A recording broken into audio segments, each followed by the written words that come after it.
There we go. Okay, so crap. Sorry, guys. The stream broke, and here we are.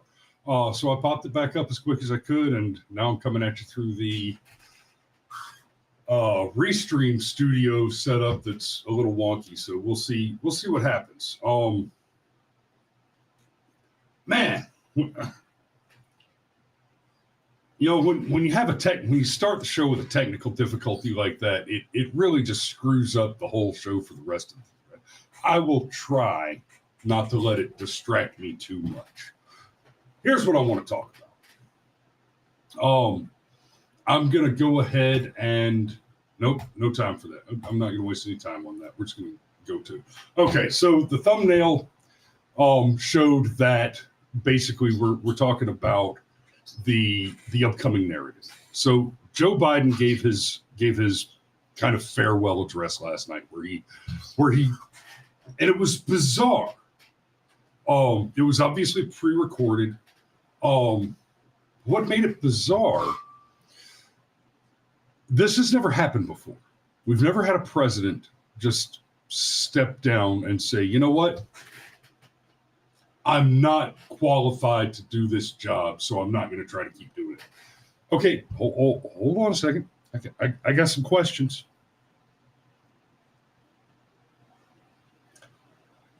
We've all pretty much thought that you weren't qualified to do the job to begin with. And when I say we all, I should have had this one pulled up already. When I said we all,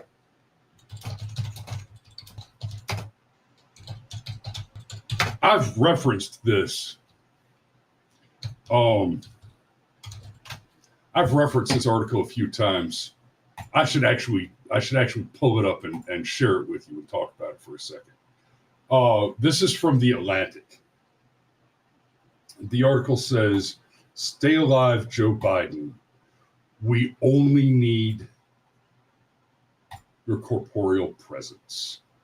Democrats need little from the front runner beyond his corporeal presence. Stay alive, Joe Biden. Stay alive." Now, this is from an article. This is from an article, March 24th of 2020. So basically what we're talking about here is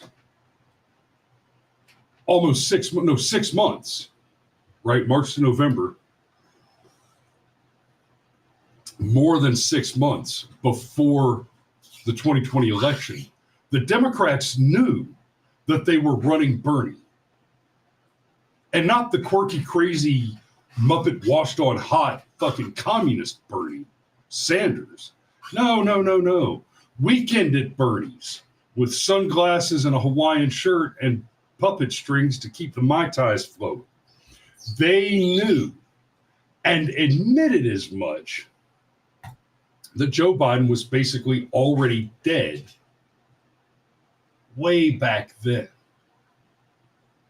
Not just incompetent to the task, but not even adequately alive to even be considered for it. So that he's dropping out now is bizarre because on one hand, it's unprecedented. It's never happened before.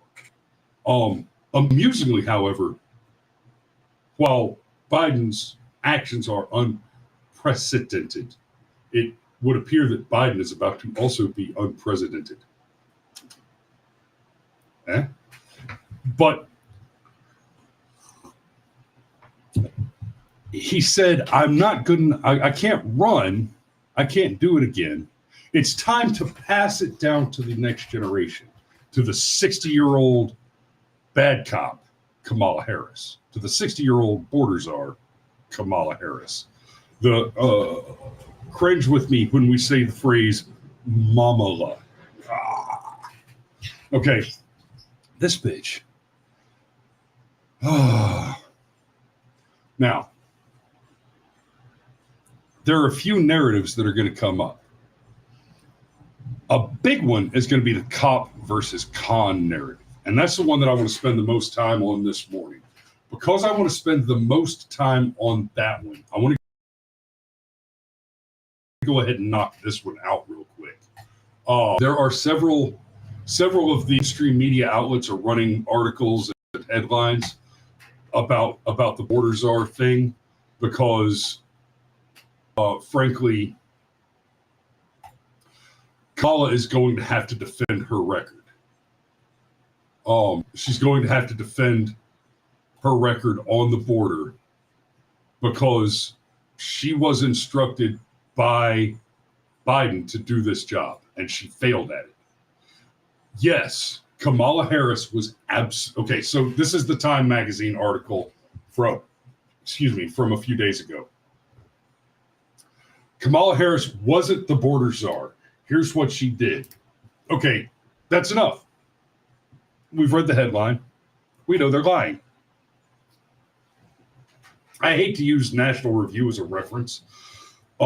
National Review is one of those rags that ostensibly masquerades as being a conservative magazine, but if you've watched this show before, you've heard me talk about Never Trumpers. National Review is a quote conservative magazine that claims to be conservative, but is a never Trump magazine. Let me clear something up for you real quick. If you have ever, JD Vance, been a never Trumper, then you are not a conservative. I hate the no true Scotsman fallacy shit, but this is not that. Let me be clear on this. To have ever been a never Trumper and to claim that you are a conservative is to have argued in the past that Donald Trump's decorum is sufficiently offensive that I prefer the Democrat policy positions of late-term abortion, forever war, intentional destruction of the American economy, etc., to his offensive personality, and actual liberty and prosperity. Right? I'm hearing a lot of people are really happy with the JD Vance pick, and I got to say, frankly, JD Vance is probably the absolute best vice presidential pick in living memory, and that is really scary to say. I don't hate the guy, but he was a never Trumper, which means that he has never been a dedicated conservative.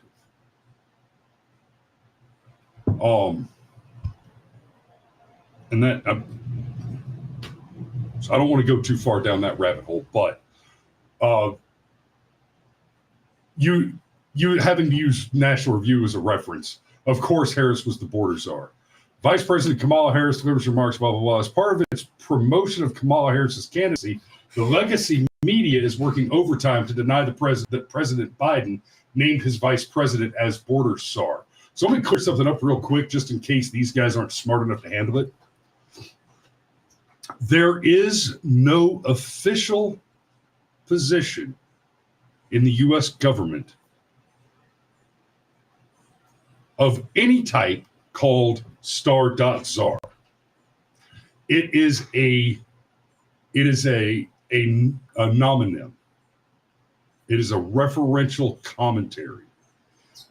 What is meant by the use of the phrase border czar which was popularized, by the way, originally by Axios, a left-wing rag, and then repeated by Time and AP, et cetera, all the other left-wing rags, including, by the way, National Review, also a left-wing rag, if I haven't made that clear. But it's kind of a nickname. But it is language that was used by Biden, and Harris was assigned to take command and control of the border and to attempt to solve the root cause of chain migration. Which she failed to do because, contrary to popular declamation, the root cause of illegal migration into the United States is not war and poverty and the seeking of safety and asylum from war-torn, low-quality, poverty-ridden foreign nations. If that were the case, they could go anywhere. The root cause of illegal immigration into the United States is our extremely generous welfare state,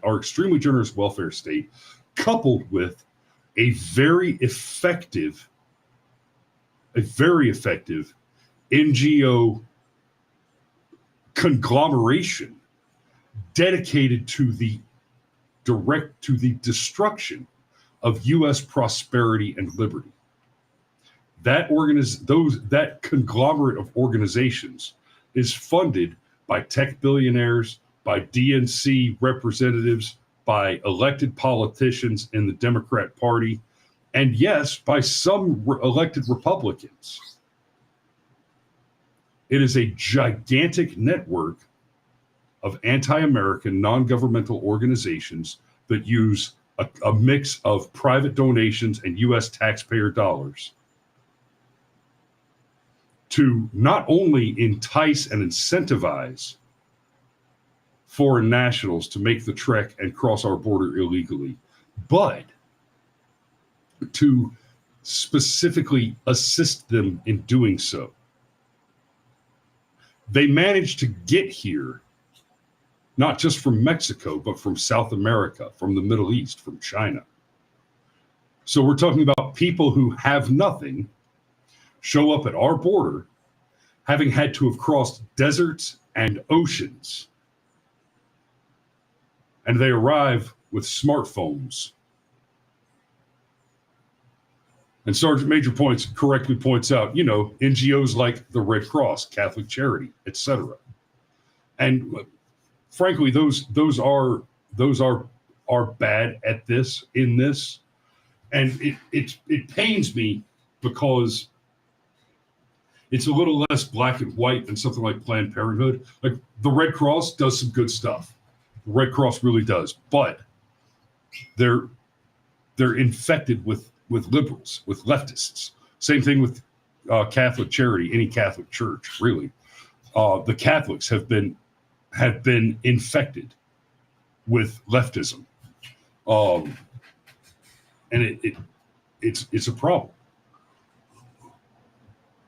But they are far from the worst offenders. So, to be clear, she was given the task set and then referred to by mainstream media outlets and by Joe Biden as the border czar. So this gaslighting bullshit about how she wasn't the border czar is simply false. It is, strictly speaking, just straight up gaslighting. That's what's going on there. Now, let's talk about the narrative, because this is going to be the narrative. Kamala Harris was a cop. Now, they say cop. What they mean is prosecutor. What they mean is persecutor. And what that really means is slave trader.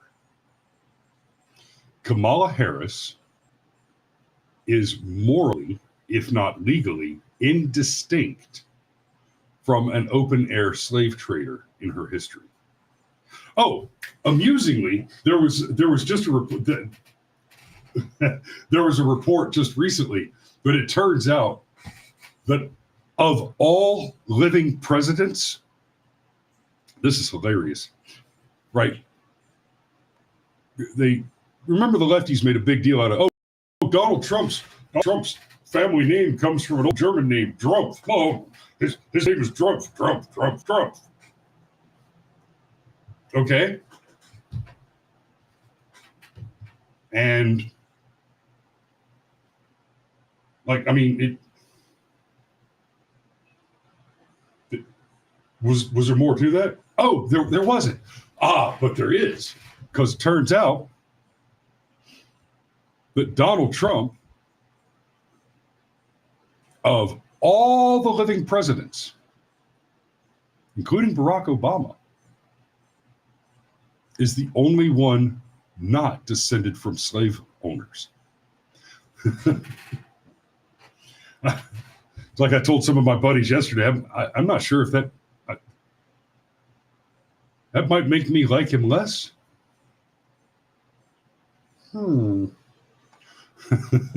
That's a joke, kids.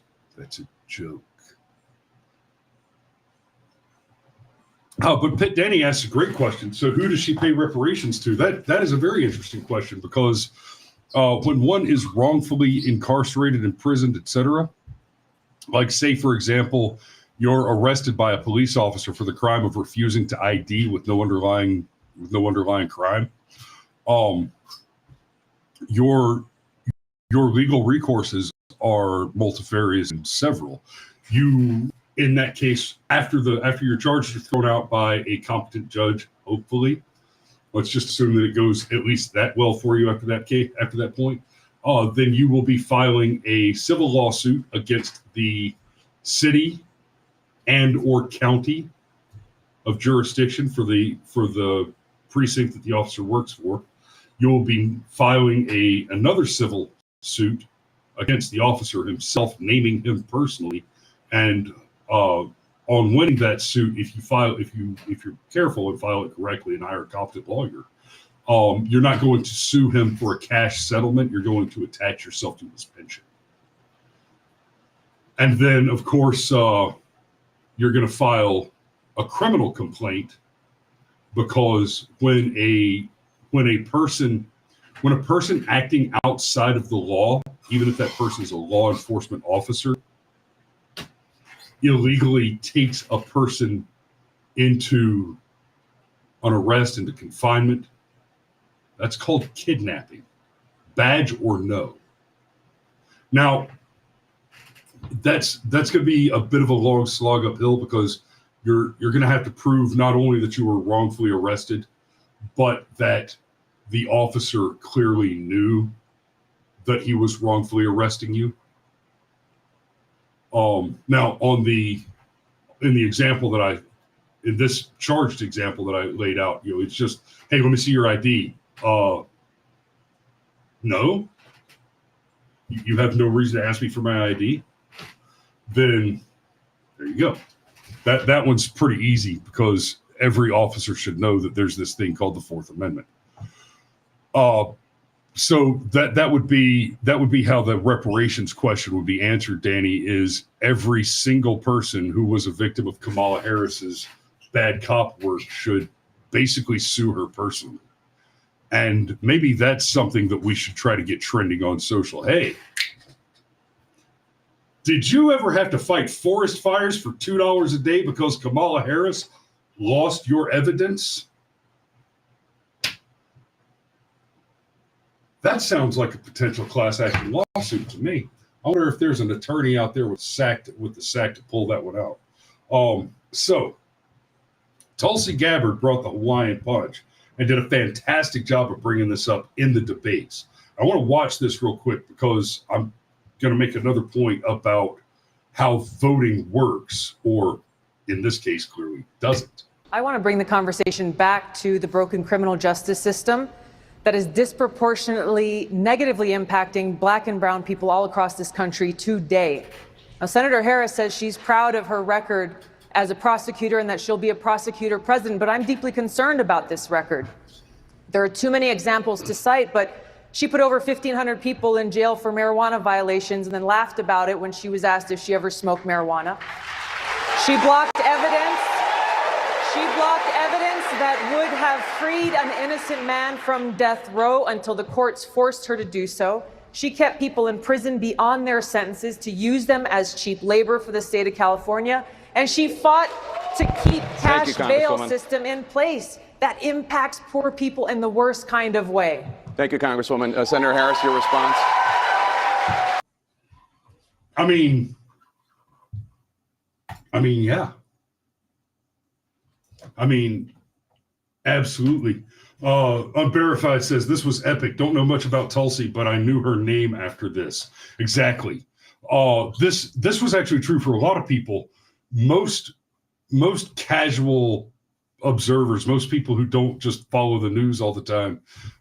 Basically, if you don't have to come up with a show every morning, you may not have known Tulsi Gabbard's name before this incident, right? Frankly, I didn't know who she was until probably 6 to 8 months before this, and the only reason she came on my radar, obviously, is because she had announced for the run. And this was significant because before we get to the election in November, there's going to be the Democrat convention. Right now, they're telling us that Kamala has secured enough of the Democrat delegates to have already secured the nomination. Now, that means nominally, it's still possible for the convention to go another way and for those delegates not to vote for her, et cetera, et cetera. That potential still exists. But if we're thinking critically and honestly, basically it was announced on Monday or Tuesday that Biden was stepping down. We got the official statement from him yesterday. And it was announced on Monday. We got the official statement from the pre-prepared video that was clearly a soundstage that was published last night. They told us it was live, but if you watched it, he didn't stutter enough. It was not live. That was gaslighting, and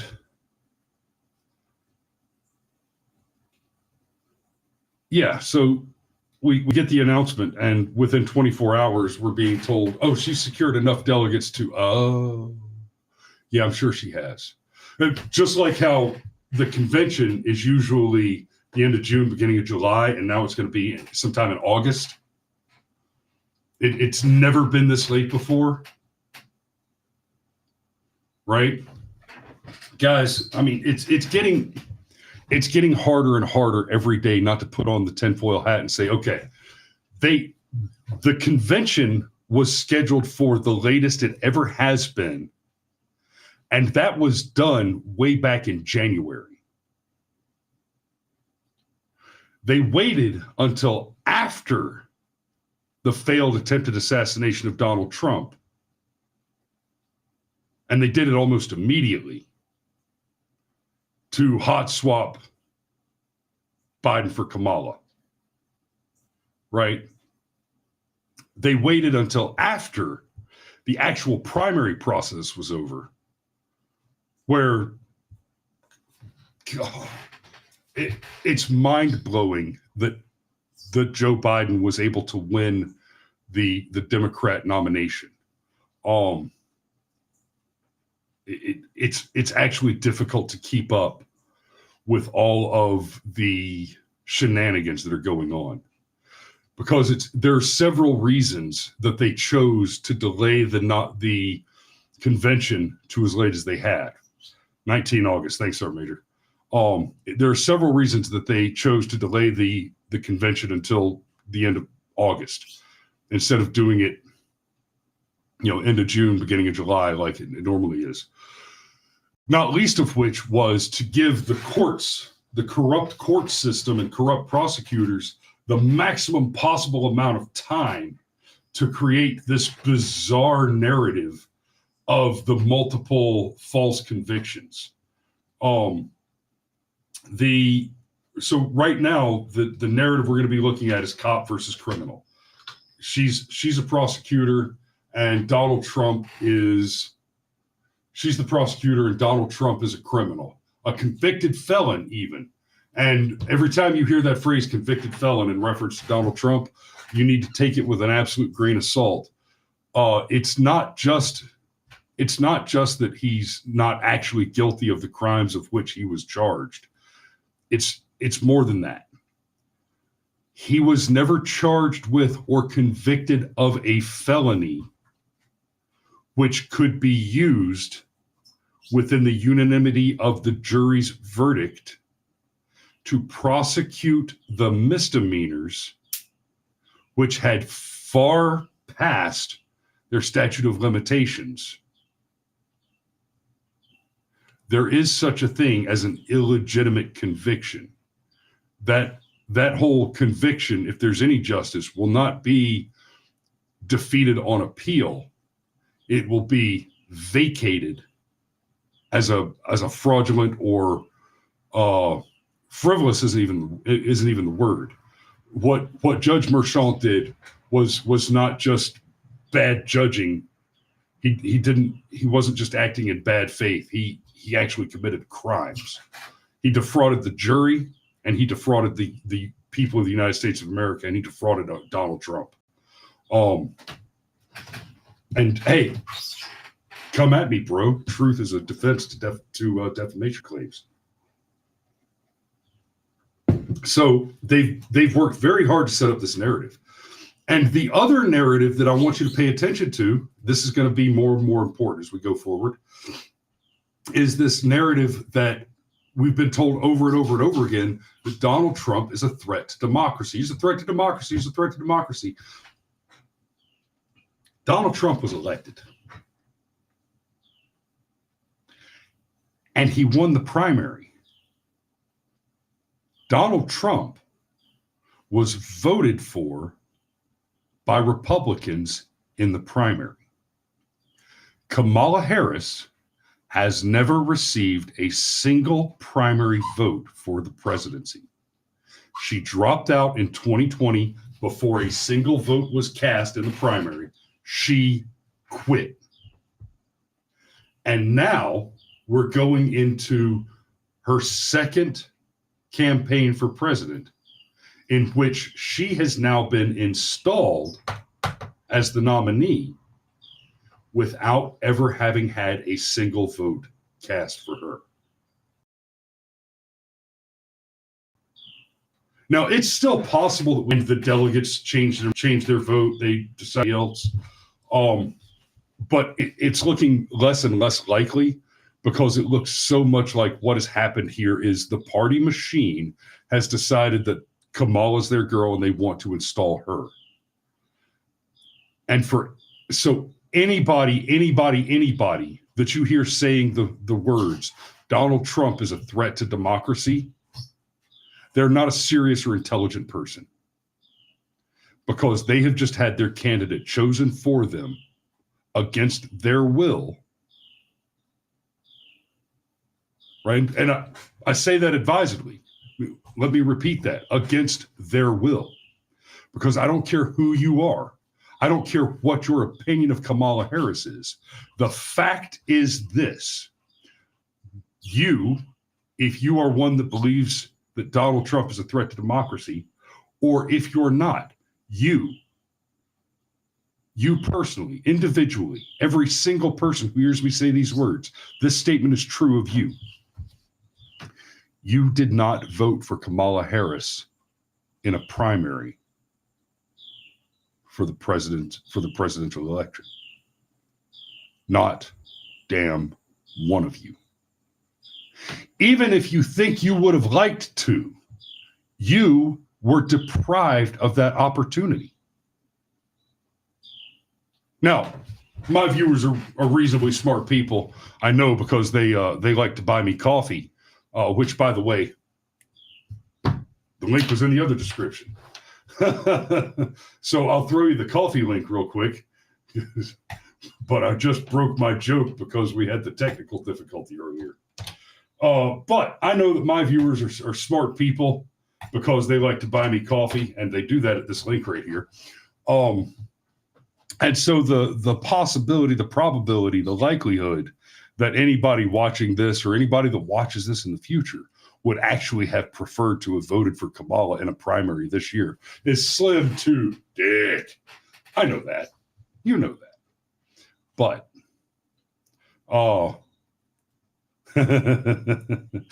Danny says the person's printing fake ballots need a name. Hurry up. Yeah. Honestly, Danny, my suspicion, the way the numbers have gone, Kamala will be the nominee after the convention is over. And they printed 91 million fake ballots in like January. This was all planned out ahead of time. This was all planned out in advance. So, but keep that in mind. It is Kamala the cop versus Donald Trump the criminal. That is one of the big narratives that you're going to hear. And the thing that you need to remember is, oh no, it's Kamala the crooked cop versus Donald Trump, the illegitimately convicted convict. It could not be more clear what the real contrast is here. The real contrast here is Kamala represents corrupt government. Donald Trump represents the victims of a corrupt government. It really is that simple. So keep that in mind when you're asking yourself the question about whether or not you want to stroke a check for the taxes, right?